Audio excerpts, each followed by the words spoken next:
नमस्कार, आपण पाहत आहात लोकनाय न्यूज। आज 3 मार्च 2026 मंगळवार होळीच्या दिवशी आनंदावर विरजन घालणारी दुर्दैवी घटना समोर आली आहे। आरमोरी शहरातील गायकवाड चौक येथील 26 वर्षीय तरुण शुभम रामटेके याचा पाण्यात बुडून मृत्यू झाला आहे।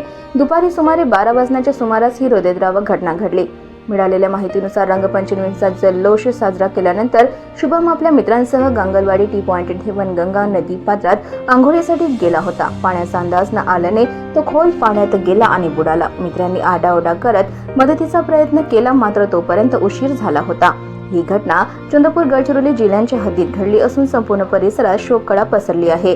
घटनेची माहिती मिळताच आरमोरी पोलिसांनी तत्काळ घटनास्थळी धाव घेत मृतदेह बाहेर काढून पंचनामा केला असून पुढील तपास सुरू आहे। होळीच्या रंगामध्ये आज दुःखाचा काळा रंग मिसळला आहे। एक क्षणाची बेफिक्री आयुष्यभराची पोकळी निर्माण करून गेली। प्रतिनिधी रोहित मेश्राम, लोकनाय न्यूज, ब्रह्मपुरी।